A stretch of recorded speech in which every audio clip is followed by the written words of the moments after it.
le numérique nous connecte. Et que fait la lecture? Elle nous déconnecte. Elle nous déconnecte de nos contemporains, du présent lui-même. Elle fait entrer le passé dans le présent. Et que restera-t-il justement de cette solitude, de cette déconnexion, à l'heure où le numérique aura pris toute la place? Édouard Philippe. Encore une fois, je suis peut-être moins pessimiste que vous, Oui. et sans doute moins absolu que vous. Je pense que les choses sont probablement plus nuancées.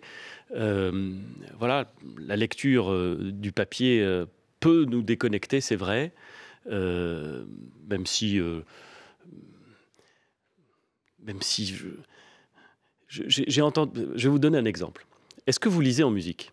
Est-ce que je lis? En musique? Non. Je pense que c'est possible, mais je ne le fais pas. Ben voilà. Mais je n'écoute pas assez de musique de manière générale. C'est ma grande faute. Moi, je peux tout à fait lire en écoutant de la musique. Et beaucoup de gens sont comme ça. Bon, mais il y a des gens qui me disaient, quand j'étais plus jeune et que je travaillais en musique, ou que je lisais en musique, y compris des livres sérieux et compliqués, que ça n'était pas possible. Bah moi, j'y arrive.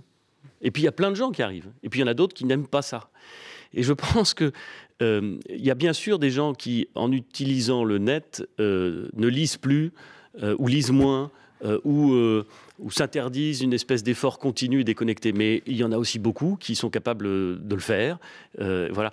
Donc je ne peux pas concevoir que par principe, l'intervention d'un nouveau média qui offre la possibilité de lire soit par nature mauvais. Je pense qu'il y a un risque, qu'il y a une éducation, et qu'il faut le regarder avec d'une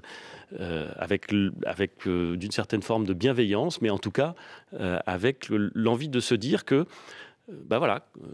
le net, je ne sais pas s'il rend bête, mais il offre des possibilités. Et je crois qu'au fond, il est assez neutre sur est-ce qu'on est bête ou intelligent.